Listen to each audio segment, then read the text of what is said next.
तीन प्रकार का ज्ञान होता है। एक होता है इंद्रियगत ज्ञान। आंख देखती है, आंख देखती आकाश कढ़ावे जैसा, लेकिन कढ़ावे जैसा नहीं है, आंख की बनावट ऐसी इसीलिए कढ़ावे जैसा दिखता है।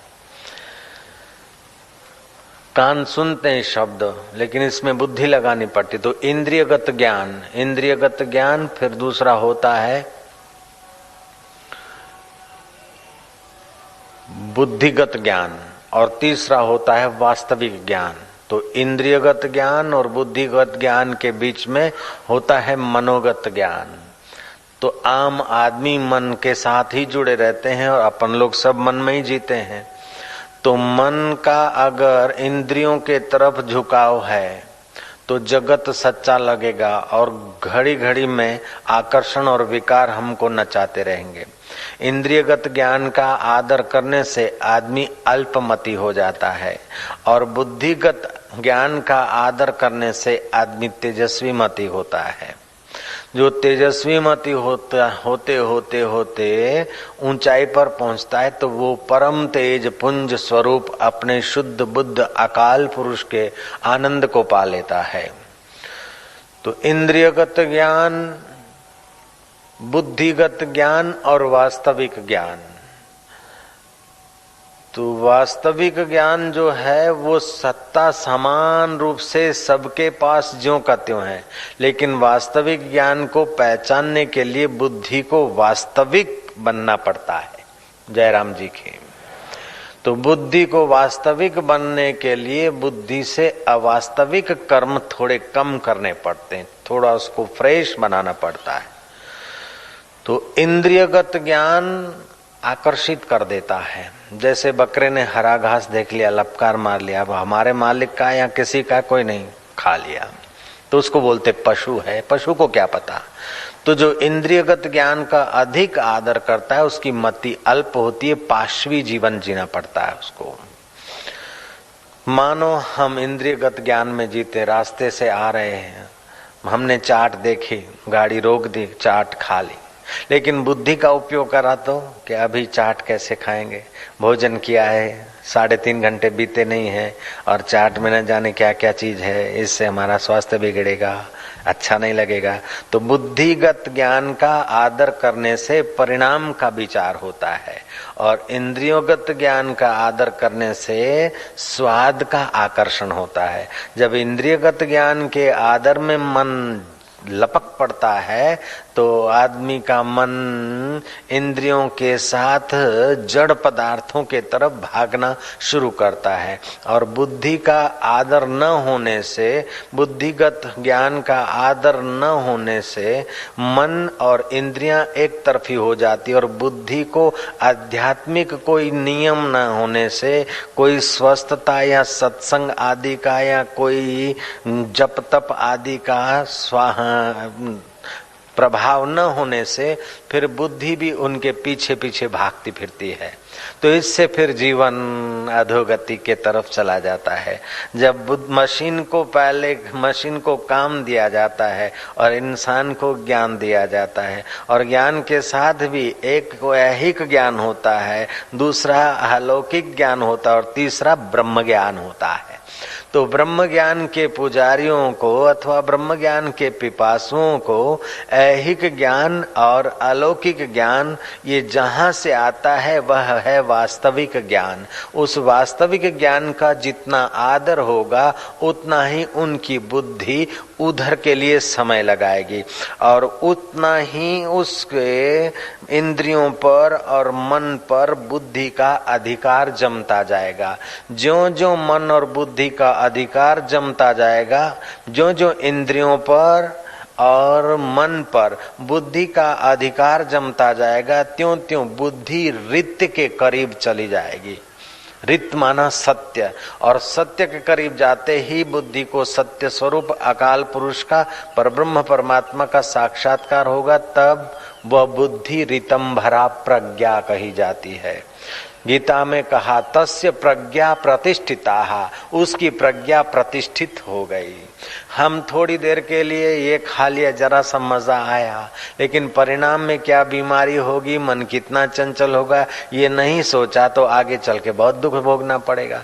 तो बुद्धि का आदर करने से बुद्धि परिणाम का ख्याल देती है और इंद्रियां वर्तमान के आकर्षण में गिरा देती है। तो पशु में और मनुष्य में इतना ही फासला है। हालांकि मनुष्य की अपेक्षा पशुओं में बहुत शक्ति होती है, फिर भी बुद्धिगत ज्ञान मनुष्य का पशु की अपेक्षा ज्यादा विकसित है। इसलिए बड़े बड़े पशुओं पर मनुष्य का अधिकार हो जाता है। हाथी पर एक महावत अधिकार कर लेता है, शेरों को भी एक व्यक्ति नचा लेता है, सरगस में तुमने देखा होगा, या ऊंटों को, या और बड़े बड़े पशुओं को। तो फिजिकल जो शरीर है हमारा, स्थूल शरीर, इस स्थूल शरीर में सारे संसार का सार स्थूल शरीर है। ये स्थूल शरीर में इंद्रियां हैं, सार, इंद्रियों का सार मन है, मन का सार बुद्धि है, और बुद्धि का सार चिदावली है, और चिदावली का सार वो सच्चिदानंद चैतन्य परमात्मा है। अगर बुद्धि इधर के तरफ आती है, अब शरीर का संसार का सार शरीर कैसे बाबा जी, कि देखो आप किसी मकान के मालिक हैं या किसी अधिकारी हैं या जेवर हैं या कुछ भी है, जो कुछ आपके पास है, जब तक आपका श्वास है तब तक आप उसके मालिक है, आपकी चीज है। अगर श्वास निकल गया तो कुछ भी नहीं। श्री रामचंद्र जी का जीवन देखो, कभी वो मोहन भोग पाते हैं तो कभी कंदमूल पाते हैं, लेकिन श्री रामचंद्र जी मन बुद्धि से सदैव परे अपने राम तत्व में ज्यों के त्यों। कभी सज्जनों और साधुओं से सम्मानित होते हैं और कभी दुर्जनों से अपमानित होते हैं, फिर भी अंतःकरण का वह प्रसाद ज्यों का त्यों। राम जी कभी कुपित होते हैं युद्ध में तो कभी संतुष्ट होते हुए दिखते हैं, लेकिन अंदर से परम संतुष्ट जगह पर हैं। एक तरफ तो शहनाइयां बज रही है, राज्याभिषेक की तैयारियां हो रही है, माँ मंगल मना रही है, सीता जी दान पुण्य कर रही है, कौशल्या जी पूजा कर रही है, दान पुण्य कर रही है, और वहां कई को मंथरा ने अड़ंगार लगाने की दे दी और राम राज्य के बदले राम वनवास हुआ, लेकिन फिर भी राम जी के चित्त पर उसका कोई प्रभाव नहीं पड़ा, उनके चेहरे पर भी कोई प्रभाव नहीं पड़ा, क्योंकि राम जी का मन इंद्रियों के साथ और इंद्रियां देह के साथ नहीं, इंद्रियों और मन के साथ राम नहीं जुड़े थे। राम तो अपने राम स्वभाव में थे, और राम का साकार विग्रह ये मर्यादा व्यवहार की स्थापित करते हुए जीव को ब्रह्म ज्ञान कैसे हो सकता है उसका दर्शन करा रहे हैं। चित्त की जो छोटी स्थिति है उसमें बाहर की उपलब्धि अथवा बाहर का हानि और लाभ महत्व रखता है, लेकिन चित्त की ऊंची स्थिति में बाहर का हानि लाभ कोई वैल्यू नहीं रखता है। बाहर के दुनिया की वाहवाही अथवा निंदा, बाहर के दुनिया की उपलब्धि अथवा अनुपलब्धि कोई कीमत नहीं रखती। जैसे सरोवर के किनारे, दरिया के किनारे अनजान आदमी खड़ा है, देखता है एक तरंग उठा, दूसरा उठा, कोई मैला है, कोई बड़ा है, कोई छोटा है, कहीं रेतीला तट है तो कहीं मिट्टीला तट है, तो मिट्टी के तट पर तरंगे मैले दिखते हैं, पत्थरों के तट पर तरंग कुछ स्वच्छ दिखते हैं। तो ये उछलते कूदते शोर मचाते तरंगों की गहराई में शांत उदधि है, ये उस बेचारे को पता ही नहीं। ऐसे ही यहाँ हमारे अंतःकरण की ओछी स्थिति में ये मेरा तेरा, अच्छा बुरा, ये विकारी है, अच्छा है, पापी है, पुण्यात्मा है, ये सब दौड़ धूप होती है, लेकिन गहराई में देखो तो कोई नहीं। एक नूर ते सब जग उपजा, कौन पले कौन मंदे। तुलसीदास जी महाराज जा रहे थे, जहाँ से प्रभु जी यात्रा किए हैं वनवास की, वहां से तुलसीदास जी ने थोड़ी यात्रा की। यात्रा करते करते ऐसे जंगल में पहुंचे जहाँ पगडंडी पर एक विलासी आदमी वैश्या के साथ अपना भोग विलास कर रहा है। तुलसीदास ने सोचा कि वापस मुड़ूंगा तो भी संकोच होगा उसको, और वहां जाऊंगा तो भी संकोच होगा। अब मेरे जाने बोलने से ये बदलेगा नहीं, अब मैं क्या करूं। संत तुलसीदास जी ने आंखें बंद कर दी, लीला कर लिया, वो डंडा ठोकने लग गए। ए भाई, मुझे अंधे को कोई रास्ता दिखाने वाला है कोई मुझे अंधे को रास्ता दिखाने वाला? वो विलासी आदमी ने कहा, ए बाबा, ए सूरदास, सीधे सीधे चले जाओ, बस यही है ये घाटी से निकलने का रास्ता। वो तुलसीदास जी लकड़ी ठोकते ठोकते वो सकड़ी जंगल की घाटी से निकल गए। बाहर आए तो देखा कि सियाराम जी सामने। प्रभु प्रभु आप कैसे?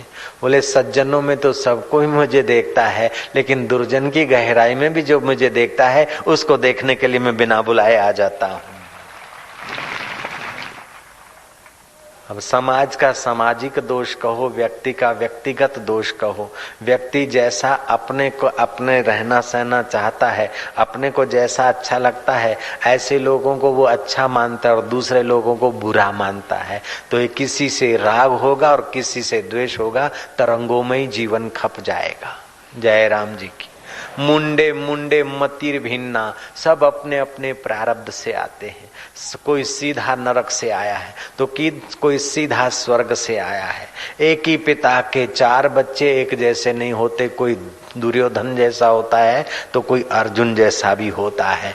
तो हम चाहते हैं कि हमारे बच्चे ऐसे हो, जैसा मेरा स्वभाव हो ऐसा ही मेरी पत्नी का स्वभाव हो, ऐसा ही मेरे गुरु भाई का स्वभाव हो, ऐसा ही फलाने का हो, ऐसा ही फलाने का हो। अगर ऐसा स्वभाव करने बैठे तो सृष्टि ठप हो जाएगी। आपके हाथ की उंगलियां सब एक जैसी नहीं हो सकती, तो सब मनुष्य एक जैसे कैसे हो सकते हैं? यही तो ईश्वर की लीला है, इसी में तो आनंद है, इसी में प्रोग्रेस है। कोई केजी वाला है तो कोई चौथी वाला है, कोई एमए वाला है तो कोई पीएचडी वाला है, तो कोई श्री गणेश कर रहा है। तो ये संसार रूपी पाठशाला है, इसमें सब लोग अपनी अपनी प्रारब्ध से उतार चढ़ाव सहते सहते प्रोग्रेस करने के लिए भेजे जाते हैं। आदमी का हक रहता है कि ये अच्छा नहीं है, वो अच्छा नहीं। अब अच्छा वो नहीं करता और चित्त तू बिगाड़ रहा है।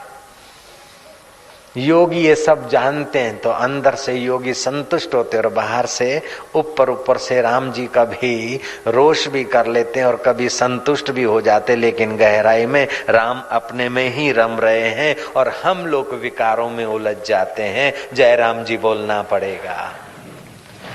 कृष्ण की बंसी बज रही है, पूतना आती है तभी भी कृष्ण संतुष्ट है, धेनुकासुर आ रहे हैं तभी भी कृष्ण संतुष्ट है, बकासुर और अघासुर आए तभी भी, और नरोवा कुंजरोवा करते तभी भी, अनुच वो संधि दूत होकर जाना पड़ता है तभी भी कृष्ण की वही शांति, और घोड़ों को चंपी करना पड़ता है तभी भी वही शांति, अर्जुन बात नहीं मानता तभी भी कृष्ण की वही शांति। बात वो न माने और अशांत हम रहे, ये तो पागलपन है। लेकिन एक पागलपन नहीं, सारी दुनिया पागलपन में, आप हम सब लोग। जयराम जी बोलना पड़ेगा। संतुष्ट सततम योगी, जिसने उस दरिया की गहराई का स्वाद ले लिया है वो भीतर से संतुष्ट रहता है। रागे रागवताम, राग के समय राग जैसा लगेगा लेकिन अंदर से राग नहीं, द्वेष के समान, द्वेष के वक्त द्वेष जैसा लगेगा। ऐसे पुरुष समाज में रहते हैं, खाते पीते लेते देते हैं, लेकिन उनका राग द्वेष बहते हुए पानी में लकीर जैसा होता है। जो निगुरे लोग हैं, निपट निराले, उनका राग द्वेष होता है लोहे पर लकीर जैसा। जो गुरुमुख हैं, भगवान को गुरु को मानते हैं, ऐसे आदमियों का राग द्वेष होता है धरती पर लकीर जैसा। और जो साधु या साधक हैं उच्च कोटि के, उनके हृदय का राग द्वेष होता है बालू पे लकीर। और जिन्होंने संतुष्ट सततम योगी के पद को पा लिया है, उनका व्यवहार काल में राग द्वेष दिखेगा लेकिन बहते हुए पानी में लकीर जैसा। वो जो अत्यंत निपट निराले हैं, उनको तो जैसे लोहे पर लकीर, लोहे की लकीर कब मिटे? जब जाएगा भट्ठे में, घन लगेगा तब लकीर मिटेगा।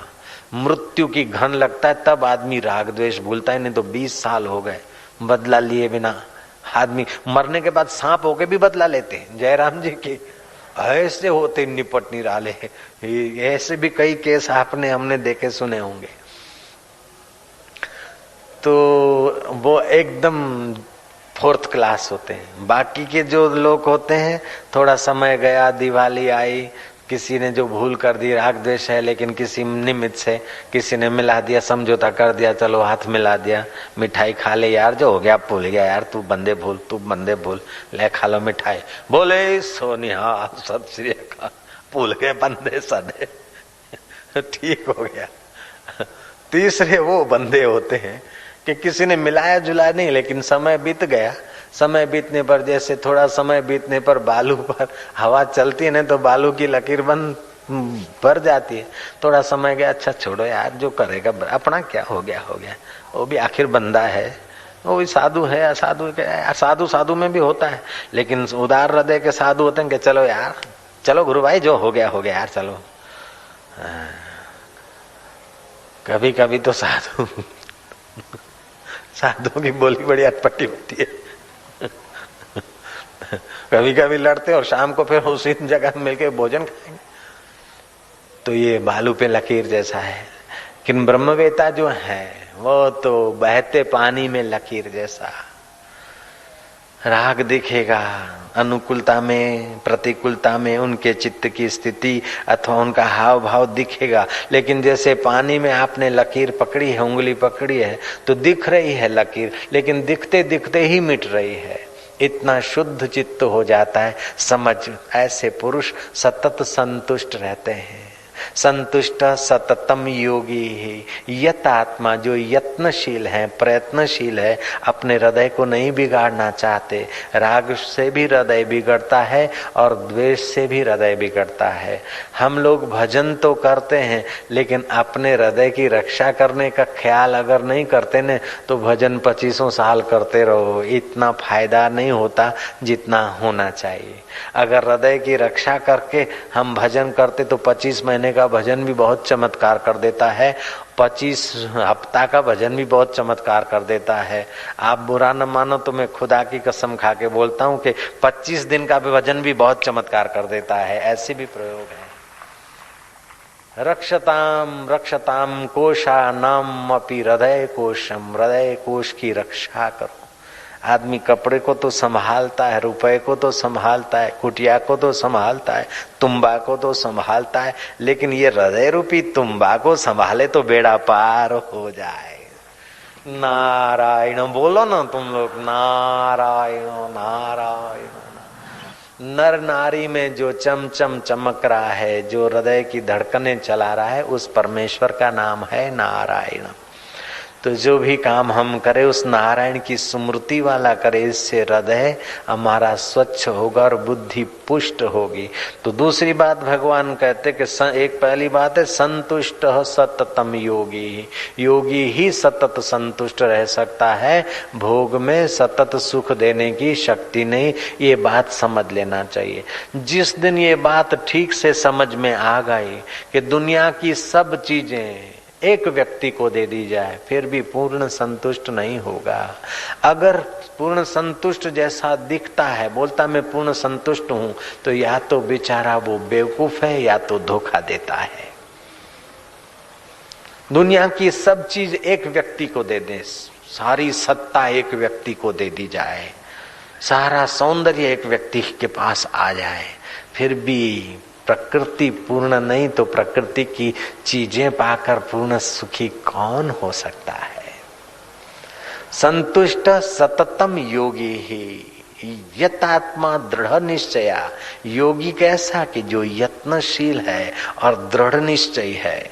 फिर मई अर्पितो मनोबुद्धि। मुझ में जिसने मन बुद्धि अर्पित किया, इंद्रियों में नहीं, विषयों में नहीं, संसार के उतार चढ़ाव के तरंगों में नहीं, लेकिन मुझ गहराई स्वरूप चैतन्य में जिसने मन बुद्धि अर्पित किया। तुलसीदास ने खूब सुंदर बात कही, सो जाने जासुदेव जनाही, जानत तुम ही हो जाई। उसको जानने से वो वही रूप हो जाता है। तो ऐसा पुरुष जब वही रूप हो गया तो फिर उससे तत्र कह शोक कह मोह एकम अनुपश्यति, उसको शोक कहाँ मोह कहाँ, वो तो एक ही एक देखता है। जिधर देखता हूँ खुदा ही खुदा है, खुदा से न कोई चीज जुदा है। जब अव्वल और आखिर खुदा ही खुदा है तो अब भी वही है, क्या उसके सिवा है आगा जो अम्बा जरों का जेवर में, मियाँ से न हरगिज वो गैर हो रहा है। जिसे तुम दुनिया समझते हो गाफिल, वो कुल हक ही हक है, न जुदा है न बका है। सही बात तो भगवान हमसे एक मिनट के लिए भी अलग नहीं हो सकते, हम ईश्वर से दूर हो नहीं सकते। हमारे बाप की भी ताकत नहीं कि हम ईश्वर से दूर हो सके, और ईश्वर की भी ताकत नहीं कि हमारे से दूर हो सके। जयराम जी तो बोलना पड़ेगा। बीरबल बैठा था, अकबर ने देखा कि इसको छेड़खानी करे कुछ ज्ञान मिलेगा। और बीरबल को देखकर अकबर मुंह छेड़ता है, बोले दे देख बीरबल कैसा लगता हूं। बोले जहां पना तुम तो बहुत बड़े, खुदा से भी बड़े। बोले ये क्या, वो जरा धर्म का थोड़ा ख्याल रखता था। अकबर ने हिंदू धर्म का थोड़ा आदर किया और हिंदू सरदारों को साथ में रखा, इसलिए अकबर का डिम डिम चला। बाकी के लोगों ने ये अक्ल का उपयोग नहीं किया तो उनकी शक्लें बदल गई, शैतानी कार्रवाइयों में लग गए।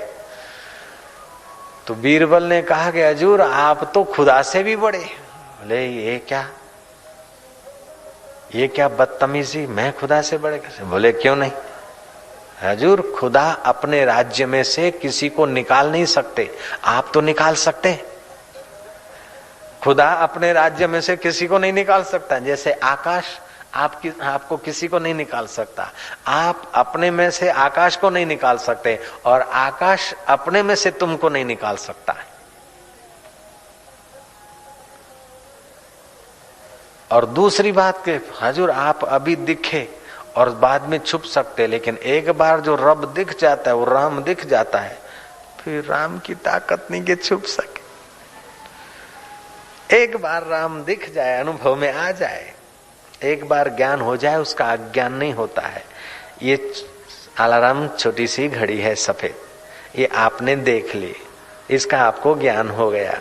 अब हमने इसको छुपा दिया, आपको बातों में लगा दिया, आप इसकी विस्मृति कर सकते हैं। इसका मैं आदर्शन छुपा दिया, आपको आदर्शन हो सकता है, लेकिन इसका मैं अब ज्ञान नहीं छीन सकता हूं आपसे, चाहे मैं 1000 कोशिश करूं, इसका ज्ञान आपसे छीन नहीं सकता हूं। और आप 1000 कोशिश करें, इसका ज्ञान आप नष्ट नहीं कर सकते। भले अचेतन मन में विस्मृति हो जाएगा, लेकिन ज्ञान रहेगा। अब 10 दिन के बाद दिखाऊं, हाँ मैंने देखा था। अरे 10 साल के बाद किसी व्यक्ति को देखा, एक बार ज्ञान हो जाता, अरे आप फलाने, हाँ फलाने। तो एक बार जब जड़ वस्तुओं का ज्ञान होता है तो वो नहीं छीना जा सकता है। तो सदा रहने वाले राम का एक बार ज्ञान हो जाए तो फिर अज्ञान कैसे होगा? भगवान का एक बार ज्ञान हो जाए ठीक से, वो कैसे होगा कि जो मन बुद्धि विकारों में लगे हैं, जो मन बुद्धि मैं तू में उलझे, उस मन बुद्धि को मुझ में जब लगाने की कला पा लेगा, तो कला पाने के लिए मई अर्पित मनोबुद्धि यो मद भक्त सम में प्रिय है। ऐसा जो भक्त है वो मेरा प्यारा है। जो भगवान का प्यारा है तो भगवान उसके प्यारे हो गए। तो जैसे तरंग और सागर अभिन्न होता है, ऐसे ही वह जीव ब्रह्मरूप हो जाता है। फिर जीवात्मा की संज्ञा जैसा बाहर से, उसके शरीर की संज्ञा भले कह दो फलाने महाराज, फलाने भाई, फलाने माई, लेकिन अंदर से तो वही चीज है। अर्जुन उसमें और मुझ में फिर फेर नहीं। अगर फेर देखना चाहते हो तो वो शरीर है और मैं आत्मा हूँ। नहीं, मैं शरीर और वो मेरा आत्मा है। जैसे 2 दियों का प्रकाश कमरे में हो, अब कौन से दिए का कौन सा प्रकाश भिन्न करना असंभव है, ऐसे उस योगी का आनंद और सच्चिदानंद का आनंद एक ही हो जाता है। ये भारतीय संस्कृति की विशेषता है कि जीव को कितना ऊपर उठाती है। और लोग और धर्म सब अपनी अपनी जगह पे अच्छे हैं, लेकिन और समझते हैं कि तुम अच्छा करो, बिस्त में जाओगे, वहां शराब के चश्मे मिलेंगे, खूब भरपेट शराब पियो, हूरे मिलेगी, हूरे मना वैश्य मिलेगी। लेकिन सनातन धर्म, हिंदू धर्म कहता है कि अच्छा करो लेकिन भगवान को अर्पण करो, और भगवान को अर्पण करने से मन बुद्धि शुद्ध होगी, मन बुद्धि शुद्ध होगी तो भगवान में लगेगी, स्वर्ग भी उसके आगे कुछ भी नहीं। तीन टूक कौपीन की भाजी बिना लूण, तुलसी हृदय रघुबीर बसे तो इंद्र बापड़ो कूण। ये भारतीय संस्कृति की महिमा है। पीत्वा ब्रह्म रस योगिनो भूत्वा उन्मतः, इंद्रोमपि रंकवत भाष्येत अन्यस्य का वार्ता। ऐसे सतत संतुष्ट भृगु जी महाराज, भृगु ऋषि रहते थे अपने आत्मानंद में। कभी दूध दाद पी लिया, कभी थोड़ा टिक्कड़ विक्कड़ खा लिया। संत की सेवा करना सरल है। जो लोग बोलते संत का खर्चा और हाथी का खर्चा एक जैसा है, वे लोग अभी संतत्व की महिमा में थोड़ा और मेहनत करें। संत का खर्चा और हाथी का खर्चा एक नहीं होता। संत का तो आवश्यकता बहुत कम होता है। हाँ, कोई मंडलेश्वर है या कोई ये है, कोई पदवी का खर्चा अलग बात है। संत का पर्सनल खर्च नहीं होता है। जयराम जी की खर्च होता है पदवियों का, पूछड़ों का खर्च होता है। ये जो पूछड़े लगे ना, इतने बड़े महाराज तो अब गाड़ी भी चाहिए। पहले तो हम बड़े मजे से जीते थे, अब हमारा खर्च बढ़ गया।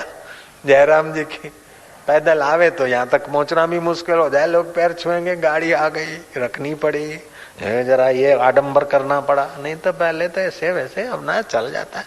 अभी भी अपने अकेले रहते तो अपने राम ऐसे ही फक्कड़शाही से रहते हैं। ये तो यहाँ आके जरा थोड़ा आडंबर में बैठना पड़ता है, क्योंकि ये गादी है। जयराम जी की बोलना पड़ेगा। तुम बोलो, कंजूसी ना करो, जयराम जी की। हाँ, तो बोलते संत का खर्चा और हाथी का खर्चा एक जैसा। आटे की बचत और नोटों का कबाड़ा, यही है पुराना अखाड़ा। एक तो कहावत है। वास्तव में तो संत की आवश्यकता निजी बहुत कम होती। खुला आकाश, शुद्ध पानी मिल जाए, शुद्ध हवा मिल जाए, छोटा मोटा शुद्ध टुकड़ा मिल जाए या दूध मिल जाए, थोड़ा हो गया। ऐसे भृगु ऋषि की सेवा करता था शुक्र। तो संत की सेवा करना आसान है, लेकिन उसको मस्का मार के खुश करना कठिन है। जयराम जी की। और अज्ञानियों का मस्का मार के खुश करना आसान है, लेकिन उनकी इच्छाएं पूरी करना कठिन होता है। जयराम जी की। जयराम जी बोला करो, देखो ये इतना तो कृपा करो। तो भृगु ऋषि की सेवा करता था शुक्र।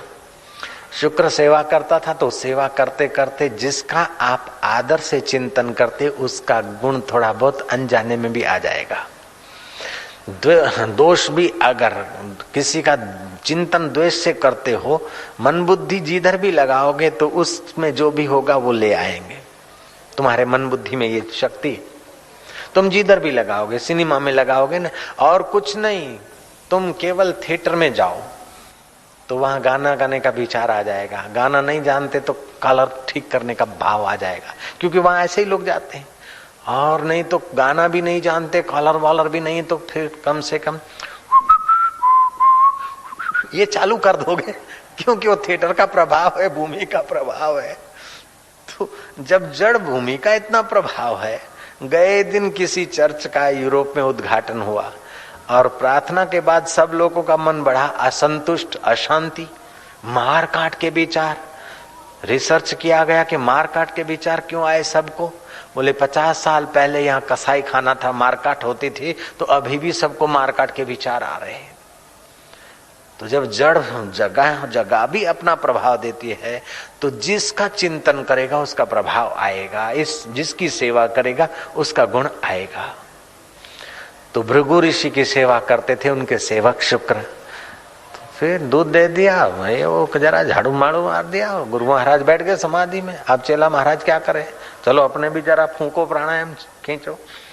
अब सुल्फा वाला गुरु होगा तो चेला सुल्फा मारेगा, तो और गुरु ध्यान भजन वाला होगा, मन बुद्धि भगवान में अर्पण करने वाला होगा, तो चेला भी ये करेगा।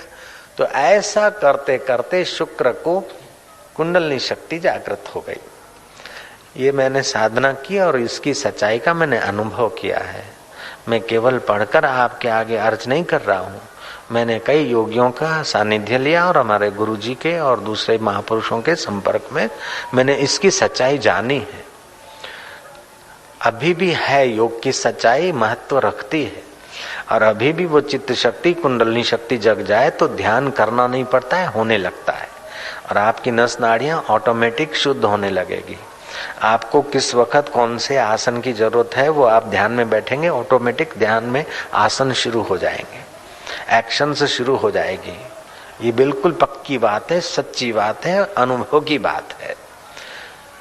तो एकांत में रहने वाले भृगु ऋषि जो धारणा ध्यान समाधि करके अपने आत्मा परमात्मा में संतुष्ट थे, उनके वाइब्रेशनों का प्रभाव, उनकी सेवा का पुण्य शुक्र को ध्यान लगने लग गया। शुक्र को ध्यान लगने लग गया। एक होता है ध्यान करना और दूसरा होता है ध्यान हो जाना। ध्यान करने में हम लोगों को मेहनत भी करनी पड़ती है, सावधानी भी रखनी पड़ती है और कई बार ध्यान नहीं भी लगता है। और ध्यान जब होने लगता है, जो होने लगता है उसकी थकान नहीं होती। जैसे आंख की पलकें अपने आप चलती तो इसकी कोई थकान नहीं, श्वासोश्वास अपने आप चलता है तो कोई थकान नहीं। लेकिन ऐसी ज्ञान मुद्रा करके बैठो, जरा सा मन इधर उधर गया तो खुल जाएगी। ज्यादा देर करके बैठो तो थकान हो जाएगी। आपने आंख की पलकें खाली गिनती से चलाओ तो थक जाओगे, और चल रही है स्वाभाविक तो नहीं थकेगा। तो ध्यान करना ये आरंभ है। लेकिन कोई महापुरुष मिल जाए युक्ति वाले और थोड़ा सा उनका अपना कृपा का धक्का मिल जाए तो ध्यान होने लगता है। जब ध्यान होने लगता है ना तो अंदर से स्वाद रस अनुभूतियां आने लगती और फिर अपने आप आदमी के वो केंद्र रूपांतरित होते रहते हैं। तो शुक्र के केंद्र थोड़े रूपांतरित हुए और वो तीसरे नेत्र तक पहुंच गए। आज्ञा चक्र, छठा केंद्र, तीसरा नेत्र। तीसरा नेत्र जब रूपांतरित होता है तो सूक्ष्म जगत की लीलाएं दिखती है।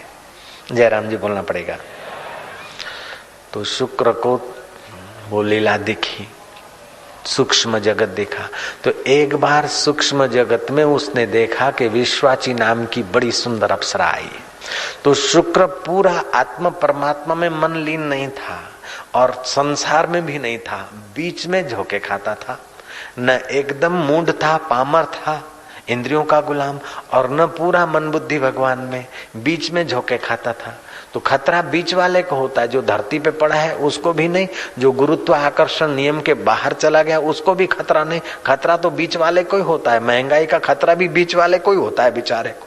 जो एकदम साधारण जीते, पति पत्नी सब कमाते, उनको भी कुछ नहीं, और जो एकदम टॉप के उनको भी कुछ नहीं। तो शुक्र ने विश्वाची को देखा और उसका मन विश्वाची से आकर्षित हुआ।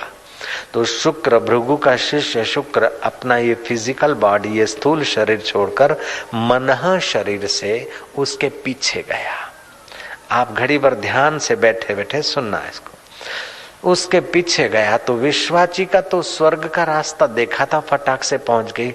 शुक्र कुछ क्षणों के बाद पहुंचा तो देवताओं के दूत जो होते हैं, देवदूतों में ये शक्ति होती है कि कौन सा आदमी पृथ्वी मंडल के कौन से इलाके से आ रहा है, किस पर्पस से आ रहा है, किसका बेटा है, किसका शिष्य है, ये वो लोग जान जाते हैं।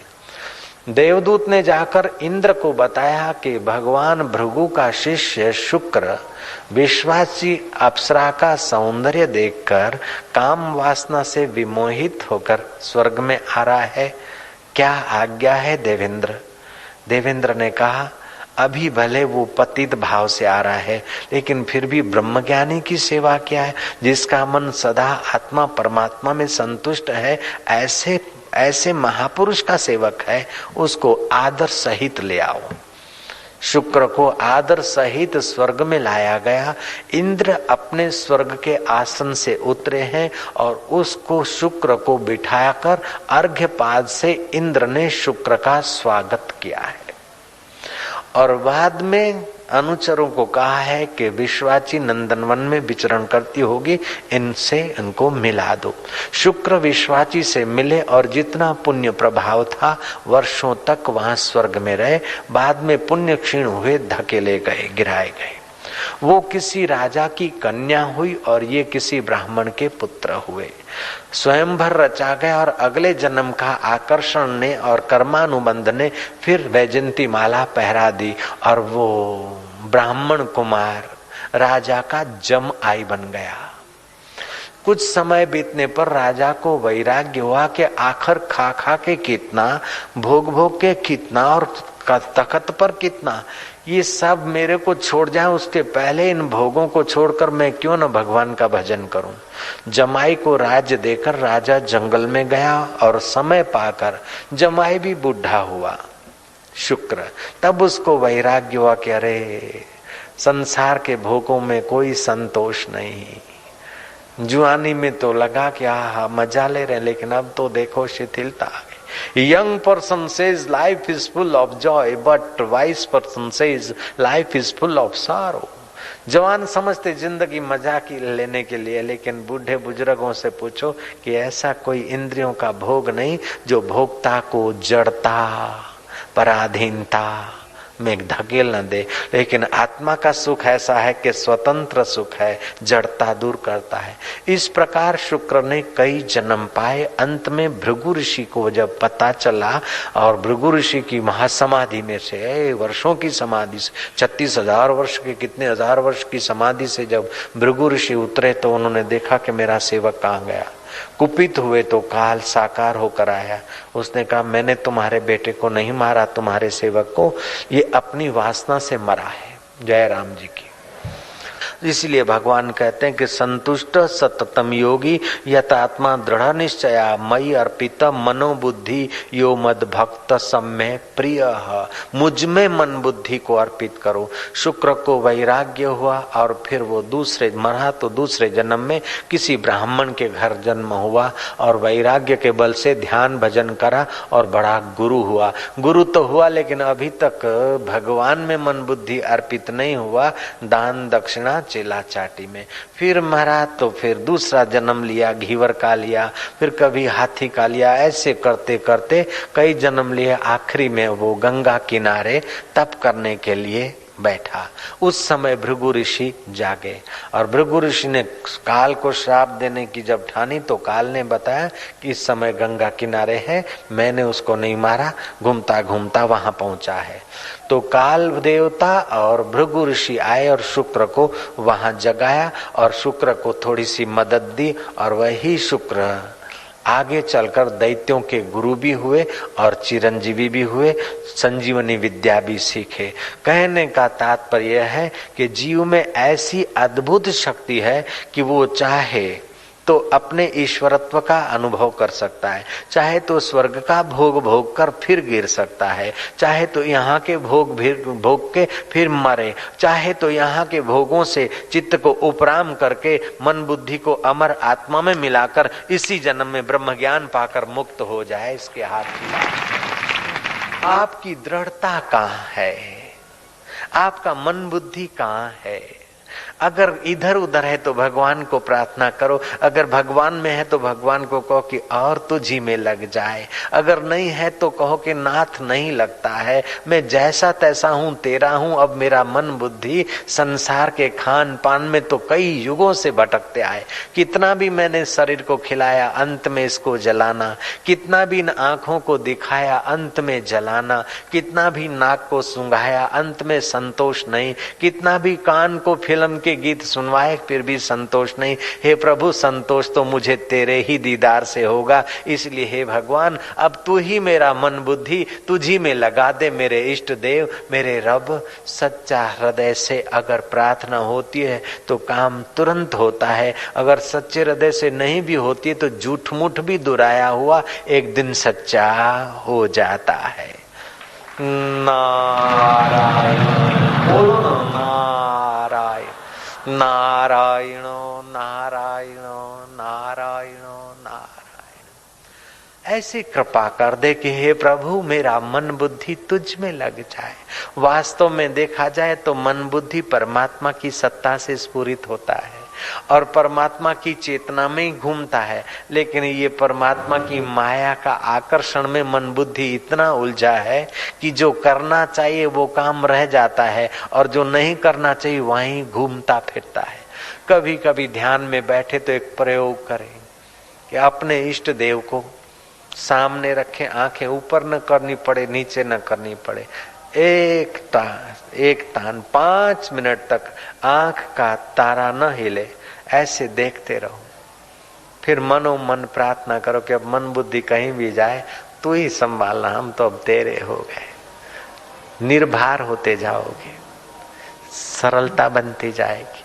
कभी बैठे हैं, होठ बंद कर दिए, दांत खुले रखे, बीच तालू न तालू को छुए न नीचे, बीच में जिह्वा रख दी, श्वास जाए उसको गिनो। एक श्वास अंदर जाता है, शिव भक्त शिव कह दो, राम भक्त राम कह दो, जो आपको अच्छा लगता है श्वास में कह दो। बाहर आए तो 1 2 3 श्वासोश्वास की 50 की 60 की 100 की गिनती करो। माला श्वासोश्वास की जगत भगत के बीच जो फेरे सो गुरुमुखी, ना फेरे सो नीच, कबीर जी ने कहा। आपके शरीर की थकान मिटेगी, इंद्रियों का आकर्षण कम होगा और मन बुद्धि अंश मात्र भी भगवान में लगेगा तो आपके मन बुद्धि में तेजस्विता बिल्कुल आएगी, पक्की बात है। नारायण नारायण, जितना हित हराम से उतना हरि से होए, कह कबीरवा दास का पला न पकड़े कोई। जितना इन नश्वर चीजों से, नश्वर तू और मैं से हमारा मन बुद्धि उलझाए, उतना अगर आत्मत से हो तो हमारा पला काल क्या पकड़ सकता है, काल के बाप की ताकत क्या है। तो आज का श्लोक भगवान बता रहे हैं, संतुष्टः सततं योगी, संतुष्टः सततं योगी, यतात्मा दृढ़ निश्चयः, यतात्मा दृढ़ निश्चयः, मयि अर्पित मनो बुद्धि, मयि अर्पित मनो बुद्धि, यो मद्भक्त समे प्रिय, यो मद्भक्त समे प्रिय। हरि हरि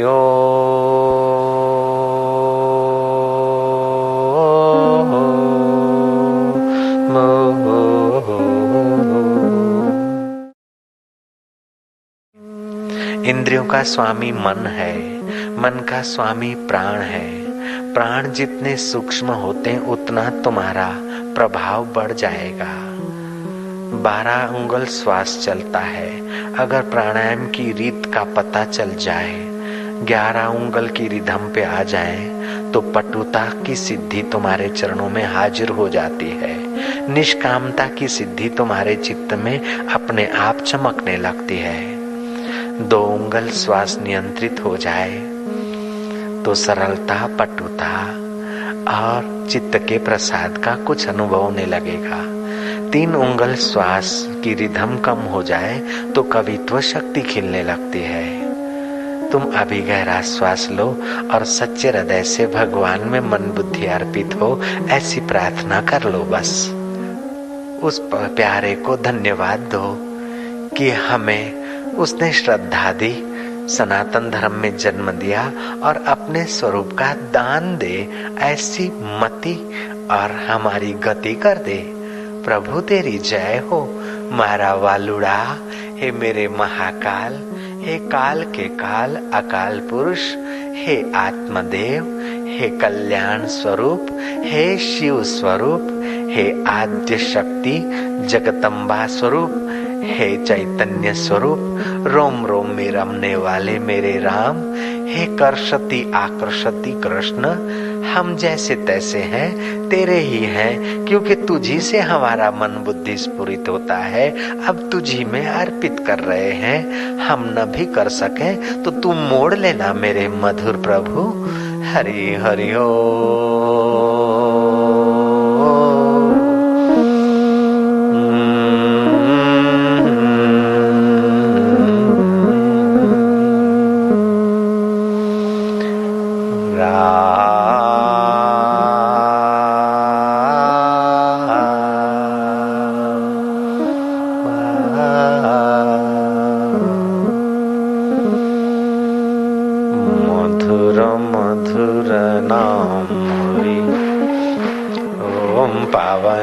पावन नाम हरि।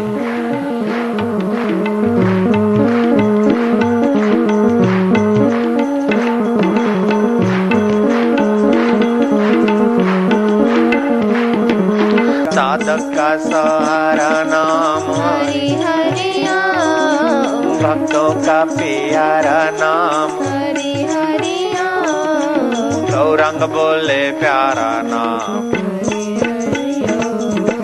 हरि का किनारा नाम हरि हरि ओम। मंगल मंगल नाम हरि हरि ओम, पावन पावन नाम हरि हरि ओम, पावन पावन नाम हरि ओम।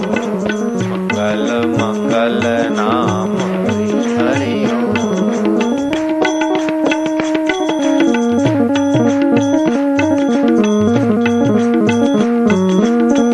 तुम किसके नाम की ताली बजा रहे हो वो जानता है ना। तुम्हारे कानों में किसका नाम पड़ रहा है वो भी प्यारा जानता है ना। तुम जिसका नाम बोल रहे हो उससे तुम्हारी जीव पवित्र हो रही है वो तो तुम भी जानते हो। तुम उसको प्यार करते जाओगे तो तुम्हारा मन बुद्धि उसमें मधुर होता जाएगा। पवन पावन नाम हरि हरि ओम, मधुर मधुर नाम हरि हरि ओम, कली का किनारा नाम हरि हरि ओम, पाप का निवारक नाम हरि ओम, प्यारा नाम हरि ओम, हरि हरि ओम। हरि हरि ओम, राम राम ओम, राम राम ओम, शिव शिव ओम। शिव शिव ओम, मीरा बोले प्यारा नाम हर्षि बोले वही नाम।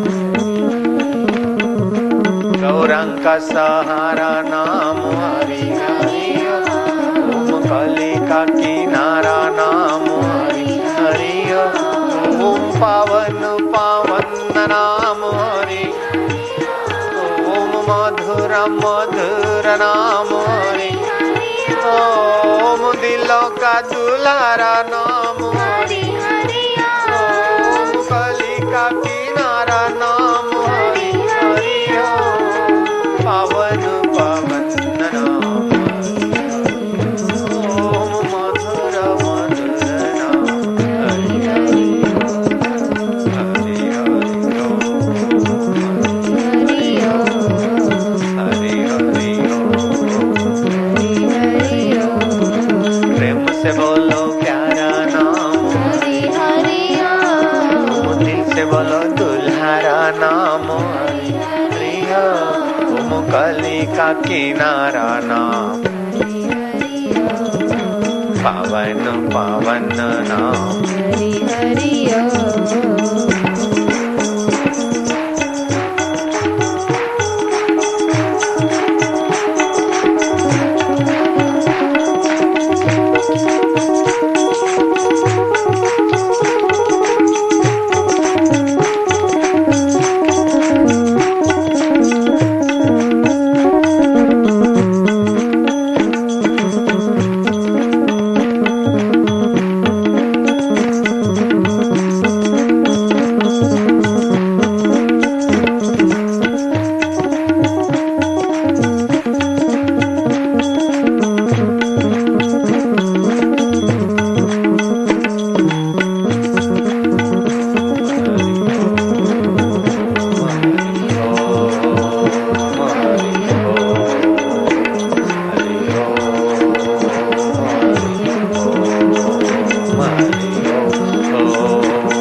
का दुलारा नाम, हरि हरि ओम, आपका निवारक नाम, हरि हरि ओम, नाम बोले प्यारा नाम, हरि हरि ओम, गौरंग बोले वो ही नाम, हरि हरि